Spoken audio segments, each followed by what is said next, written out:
प्यारे बच्चों, आज हम कक्षा 12 विषय जीव विज्ञान में जो मानव जनन चैप्टर पढ़ रहे हैं उसमें पढ़ेंगे अपरा यानी प्लेसेंटा के बारे में, जो आपकी बोर्ड परीक्षा में भी ऐसा कोई ही साल बचा होगा जिस वर्ष से पूछा ना गया हो। देखिए, अपरा यानी प्लेसेंटा क्या होती है। 10 में भी थोड़ा सा मानव जनन है, उसमें आप कुछ ना कुछ इसके बारे में पढ़े रहे होंगे। तो यह क्या होती है इसके बारे में हम चर्चा करेंगे। देखिए, मानव का जो एम्ब्रियो होता है यानी भ्रूण, माता के गर्भाशय से जिस रचना द्वारा जुड़ा होता है उसी को हम अपरा यानी प्लेसेंटा कहते हैं। यानी भ्रूण गर्भाशय से जुड़ता है, सीधे गर्भाशय में ही भ्रूण का विकास होता है। जिस रचना से जुड़ा होता है वह एक थैली नुमा झिल्ली नुमा रचना होती है, सेक लाइक स्ट्रक्चर। इसे हम अपरा कहते हैं और इसी में गर्भ का विकास होता है, यानी भ्रूण का विकास होता है, एम्ब्रियो का डेवलपमेंट। क्योंकि आप जानते हैं जो मानव में स्त्री का गर्भाशय नाशपाती के आकार का होता है, अर्थात थोड़ा सा चपटा और गोल, उसी में मानव भ्रूण का विकास होता है। आप ये भी जानते हैं कि निषेचन फैलोपियन नलिका में होता है। ऐसे 2 अंडाशय होते हैं, दोनों अंडाशय से एक एक नलिकाएं निकली होती हैं, जिसे फैलोपियन नलिका कहते हैं, यानी अंडवाहिनी। अंडाशय से अंडाणु बनते हैं और अंडाशय से अंडाणु बनने के पश्चात अंडवाहिनी में प्रवेश करते हैं और अंडवाहिनी का एक हिस्सा योनि में खुलता है तो दूसरा गर्भाशय में जाकर के खुलता है। और गर्भाशय नाशपाती के आकार की एक रचना होती है। अब यहाँ से योनि में जब निषेचन संभोग प्रक्रिया होती है तो वीर्य का स्खलन होने के पश्चात शुक्राणु योनि में मुक्त होते हैं। ये शुक्राणु अंडवाहिनी में उसकी दीवारों पर चढ़ते हैं और यहाँ अंडाणु अंडाशय से, अंडाशय है गोल रचना अंडाकार, अंडाशय से ये फैलोपियन नलिका यानी अंडवाहिनी है, हम लिख देते हैं ताकि कोई परेशानी ना हो। ये शुक्राणु है। ऐसे आपको केवल समझाने के लिए डायग्राम बनाए हैं हम। ये अंडाणु है, नहीं तो अच्छे से बनाने में तो आधा घंटा लगता है। तो ये शुक्राणु है। शुक्राणु वीर्य से मुक्त होने के पश्चात अंडवाहिनी में ऊपर चढ़ते हैं। क्योंकि आप शुक्राणु को रचना पढ़ चुके हैं, इनमें गमन होता है यानी ये गतिशील होते हैं, और अंडाणु अचल होते हैं यानी इनमें गति नहीं होती। अंडाशय से अंडाणु बनने के पश्चात अंडवाहिनी में प्रवेश करते हैं और वहीं स्थिर रहते हैं। हमने जो चित्र बनाया है इसका 2 मकसद है। अपरा भी पढ़ाएंगे हम इसी से, और आपको मासिक चक्र यानी मेंस्ट्रुएशन साइकिल उसको भी इसी से पढ़ाना है आपको। दोनों चीज़ें एक दूसरे से ही जुड़ी हुई हैं। तो ध्यान दीजिएगा एक बार फिर से। अंडाशय से अंडाणु बनते हैं। अंडाणु बनने के पश्चात वे फैलोपियन ट्यूब यानी अंडवाहिनी में प्रवेश करते हैं, जहाँ पर 10 दिनों तक उनका परिपक्वन होता है और 11वें दिन से वे निषेचन क्रिया के लिए तैयार हो जाते हैं। उस दरमियान यदि शुक्राणु अंडवाहिनी में प्रवेश करता है और ऊपर चढ़ता है, क्योंकि ऊपर चढ़ने का काम शुक्राणु करेंगे, अंडाणु कदापि नहीं करेंगे। अंडाणु अचल होते हैं, एक ही जगह पर फैलोपियन ट्यूब में ही स्थिर रहते हैं, वहाँ से कहीं जाते नहीं हैं, क्योंकि इसमें गतिशीलता नहीं पाई जाती। इनमें तो पूंछ पाई जाती है, आप संरचना पे पढ़े हैं शुक्राणु में, उसी पूंछ की सहायता से ऊपर चढ़ते हैं। वैसे तो देखा जाए 1 ml वीर्य में 6 करोड़ शुक्राणु होते हैं और एक बार स्खलन में 3 से 3.5 ml वीर्य निकलता है, जिसमें से लगभग 35 से 40 करोड़ तक या 30 करोड़ से अधिक शुक्राणु होते हैं, तो उसमें 20 करोड़ से कम शुक्राणु होने पर निषेचन प्रक्रिया होने में बहुत परेशानी होती है। 20 करोड़ से कम शुक्राणु होने पर निषेचन प्रक्रिया होगी या नहीं, इसकी कोई गारंटी नहीं होती। तो शुक्राणु मुक्त होते हैं, लेकिन एक ही शुक्राणु केवल निषेचन के लिए पर्याप्त होता है। संख्या में भले ही इतना ज़्यादा ये होते हैं, लेकिन इतना ज़्यादा इसलिए होते हैं ताकि उसकी सहायता कर सके। बाकी सभी शुक्राणु ना तो ऊपर चढ़ पाते हैं और ना तो सभी शुक्राणु निषेचन करते हैं। केवल एक नर युग्मक यानी एक शुक्राणु ही ऊपर चढ़ता है, वही अंडाणु कोशिका से जाकर के मिलता है और निषेचन प्रक्रिया संपन्न हो जाती है। उधर भी अंडाशय में भी यही हाल है। अंडाशय से 50 से 60 हज़ार अंडाणु बनते हैं, जो बनने के बाद अंडवाहिनी में आकर के प्रवेश करते हैं और वहाँ पे 10 दिन का परिपक्वन क्रिया होती है, यानी वो मैच्योर होते हैं और 10 दिन के बाद फिर वो निषेचन क्रिया के लिए तैयार हो जाते हैं। उस दरमियान जब शुक्राणु यहाँ आकर के अंडाणु से मिलता है, ध्यान दीजिएगा, एक ही शुक्राणु ऊपर जाएगा, भले ही संख्या इतनी ज़्यादा है, उससे मतलब नहीं है। मिलता है तो दोनों मिल गए, अंडाणु और शुक्राणु। शुक्राणु में आप संरचना पढ़े हैं। शुक्राणु के अग्र सिरे पर जो एक्रोसोम होता है उसमें हाइड्रोडेनेज एंजाइम होता है। तो हाइड्रोडेनेज एंजाइम जो होता है वह क्या करता है, अंडाणु की जो बाहर की रचना है, जो भित्ति है, जिसे कोरोना रेडिएटा बोलते हैं, इसको भित्ति को कोरोना रेडिएटा बोलते हैं। कोरोना तो आप लोग देख ही रहे हैं, उसी से नाम याद कर लीजिएगा, कोरोना रेडिएटा बोलते हैं। वो हाइड्रोडेनेज एंजाइम जो होता है, जो एक्रोसोम के ऊपर पाया जाता है, हाइड्रोडेनेज, वो क्या करता है, इस कोरोना रेडिएटा को गला देता है। जब गला देता है तो अंडाणु का जो केंद्रक होता है वह शुक्राणु के केंद्रक से जाकर के मिल जाता है, जिसे केंद्रक संलयन कहते हैं। केंद्रक संलयन को ही हम निषेचन कहते हैं, यानी अब अंडाणु शुक्राणु से मिल गया और निषेचन प्रक्रिया समाप्त हो गई। अब और आगे देखिएगा, तो यहाँ पर एक अंडाणु एक शुक्राणु दो मिले, तो एक और एक दो हो गए, दोनों का केंद्रक एक दूसरे से मिल गया, संलयन हो गया, जिसे फर्टिलाइजेशन या निषेचन कहते हैं। निषेचन की परिभाषा भी यही आप लिखेंगे, अंडाणु तथा शुक्राणु के आपस में संलयन क्रिया को निषेचन कहते हैं। थोड़ा और बढ़िया से लिखना चाहते हो तो लिख सकते हैं, अंडाणु का केंद्रक जब शुक्राणु के केंद्रक से जाकर के मिलता है तो इस क्रिया को निषेचन कहते हैं। और वो कैसे मिलता है हमने आपको प्रक्रिया बता दी। शुक्राणु का जो अग्रभाग का एक्रोसोम का हाइड्रोडेनेज एंजाइम छोड़ता है और अंडाणु का कोरोना रेडिएटा बाहर की भित्ति जो है नष्ट हो जाती है, फिर अंदर जाकर के उसके केंद्रक से वो संलयित हो जाता है।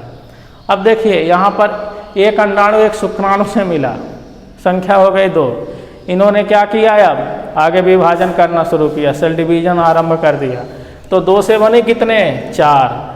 जब संख्या 4 तक है अभी, तब तक यहीं रहेंगे।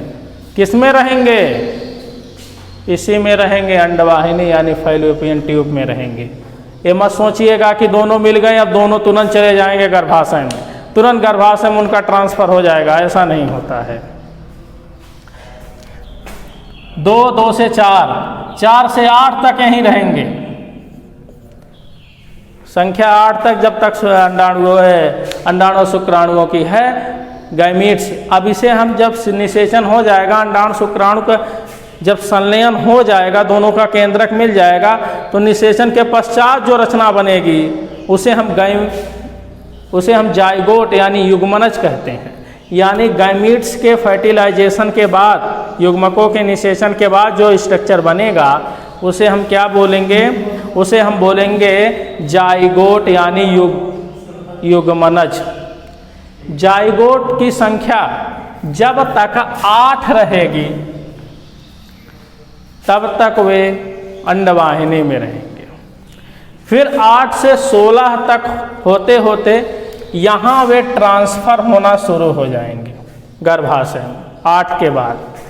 लेकिन अधिकतम संख्या 32 होनी चाहिए अंडवाहिनी में, 32 से ज़्यादा नहीं होनी चाहिए।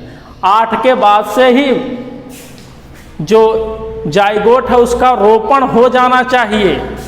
नाशपाती जैसी संरचना जो ये है आपकी गर्भाशय, इसमें चला आना चाहिए। इसे एक हिस्सा इसी में खुलता है ना, इसमें इसे चला आना चाहिए। इसमें अब जाइगोट को गर्भाशय में चला आना चाहिए, आगे का विकास यही होगा। तो मान लीजिए 8 के बदले 16 में नहीं आया, लेकिन 32 में आ जाना चाहिए, 32 तक आ जाना चाहिए, उससे ज़्यादा, क्योंकि 8 के बाद अगली प्रक्रिया जो होगी वो 16 की होगी। आप जानते हैं सेल डिवीजन। और 16 के बाद जो अगली प्रक्रिया होगी वो 32 की होगी। 32 के बाद 64 यहाँ नहीं बन सकता, अब 32 में ही यहाँ इसको आना है। यानी जाइगोट कहाँ आ गया? अब गर्भाशय में आ गया। जब गर्भाशय में आ गया तब अब यहाँ इसका भ्रूणीय विकास यानी एम्ब्रियोनिक डेवलपमेंट प्रारंभ हो जाता है।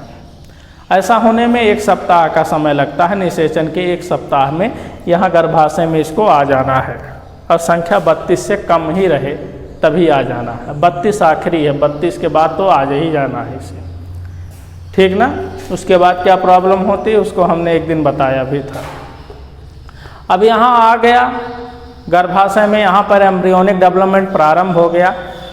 तो एम्ब्रियोनिक डेवलपमेंट जब प्रारंभ हो गया तो उसको पोषण भी मिलना चाहिए ना, तभी तो भ्रूण का विकास होगा। यानी एम्ब्रियोनिक डेवलपमेंट, भ्रूणीय विकास तभी होगा जब उसे पोषण मिलेगा। पोषण कहाँ से मिलेगा? पोषण माता से मिलेगा।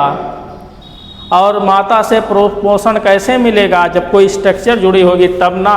तो उसके लिए एक स्ट्रक्चर जुड़ी होती है जिसका नाम है अपरा। अपरा एक झिल्लीनुमा संरचना होती है ऐसे, और नाशपाती का आकार का होता ही है गर्भाशय।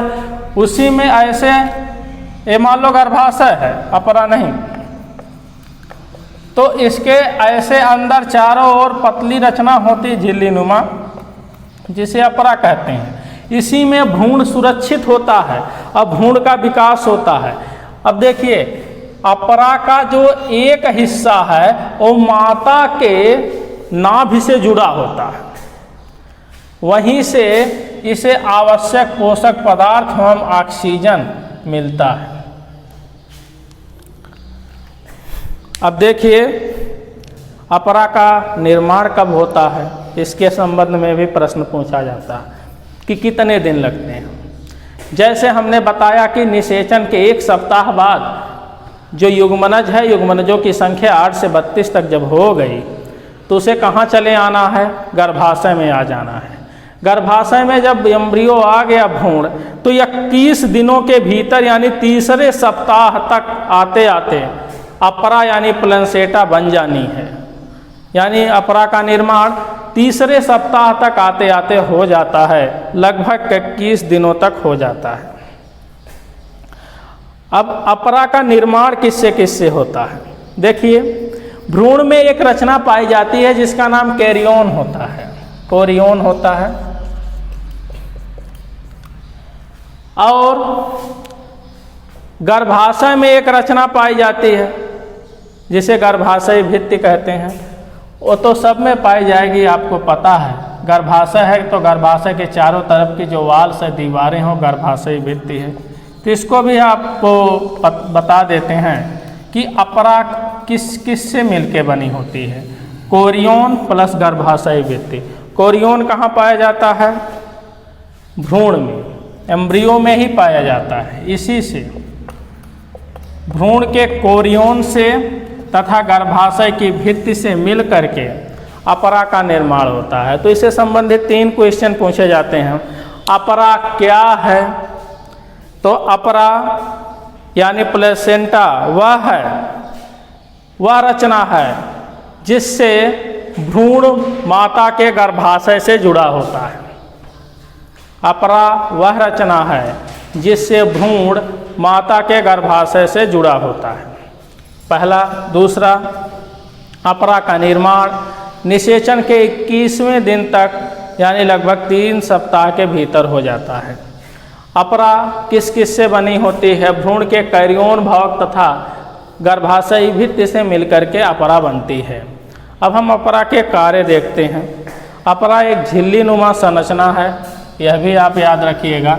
बाकी तो जो ये सब आपको लिखने के लिए तो भेजा ही गया PDF में, आप यहाँ समझिए। और जो भ्रूण होता है वह किस नाल द्वारा अपरा से जुड़ा होता है। क्योंकि अपरा है तो अपरा जो है एक प्लेसेंटा का एक हिस्सा माता के नाभि से जुड़ा होता है, दूसरा हिस्सा जो है भ्रूण से जुड़ा होता है, यानी भ्रूण को पोषण देता है। तो अपरा के कार्य हैं भ्रूण को पोषण देना, पोषक पदार्थ उपलब्ध कराना, भ्रूण को पोषण देना। दूसरा है ऑक्सीजन की सप्लाई करना, ऑक्सीजन उपलब्ध कराना। तीसरा है भ्रूण की सुरक्षा करना।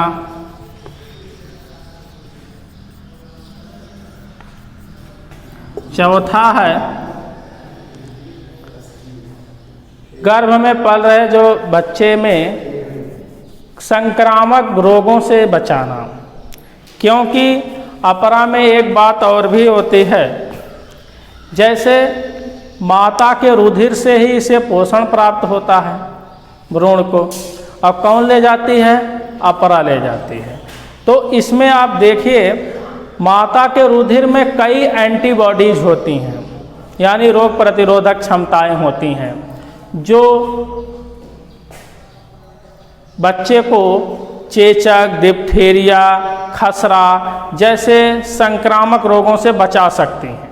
यह इम्यूनिटी यानी यह प्रतिरोधक क्षमता माता के रुधिर में होती है, जो अपरा के द्वारा ही बच्चे को मिल जाती है। आप समझ रहे होंगे, जैसे बच्चे में भ्रूणावस्था जब है, जब तक भ्रूण में है, तो उसे पोषण माता के रुधिर से मिल रहा है। तो माता के रुधिर में जो इम्यूनिटी होगी, जो WBC जितनी अच्छी उसकी होगी, उसी हिसाब से जो भ्रूण में है, पल रहा बच्चा है, उसमें उस रोगों से उसे सुरक्षा मिलेगी। इसीलिए सरकार द्वारा ही कई टीके गर्भावस्था के दौरान भी लगाए जाते हैं, ताकि वह रुधिर के माध्यम से भ्रूण तक पहुंच सकें और बच्चे को तमाम संक्रामक रोग जैसे खसरा है, TB है, चेचक है, डिप्थीरिया है, इन सब के बैक्टीरिया से बच्चे को सुरक्षा प्राप्त हो सके। क्योंकि बच्चे में तो अभी कोई इम्यूनिटी आई नहीं है, उसे जो इम्यूनिटी मिलेगी, रोग प्रतिरोधक क्षमता, वह माता से ही मिलेगी, और माता के रुधिर में जो इम्यूनिटी होगी वह बच्चे को मिल जाएगी और बच्चे को इस रोग से छुटकारा मिल जाएगा। इसीलिए स्वस्थ शिशु के जन्म के लिए माता का स्वस्थ रहना अत्यंत आवश्यक होता है। तो अपरा आप समझ गए होंगे। एक चीज़ और इसमें कि रोगों से रक्षा भी करती है, ये चौथा इसका कार्य हुआ। एक चीज़ जो हमने बताया कि अपरा किससे जुड़ी होती है, ये जुड़ती किससे है? भ्रूण अपरा से किस नाल द्वारा जुड़ा होता है? ये कई बार AIPMT तक पूछा गया प्रश्न है कि अपरा किस नाल द्वारा भ्रूण से जुड़ी होती है, तो उसका जवाब आंवल नाल द्वारा। आंवल नाल द्वारा अपरा भ्रूण से जुड़ी होती है, यानी अपरा भ्रूण से किस नाल द्वारा जुड़ी होती है? आंवल नाल द्वारा। और इसी नाल द्वारा, इसी डक्ट द्वारा, इसी नलिका द्वारा जो माता का जो रुधिर में पोषक पदार्थ हैं, इसी नलिका द्वारा वो भ्रूण में जाते हैं, आंवल नाल द्वारा। क्योंकि वहाँ से और माता के नाभि से जुड़ी है एक हिस्सा, और दूसरा हिस्सा जो जुड़ा है भ्रूण से, वह कौन सी नलिका है? आंवल नाल है। और ये रहा माता का अगर नाभि, तो यहाँ से भोजन ले करके रुधिर के माध्यम से वो भ्रूण तक इसे नाल द्वारा पोषक पदार्थों और ऑक्सीजन को पहुँचाते हैं। तो आप अपरा पढ़ लिए। अब हम अगले वीडियो में मेंस्ट्रुएशन साइकिल यानी मासिक चक्र के बारे में अध्ययन करेंगे।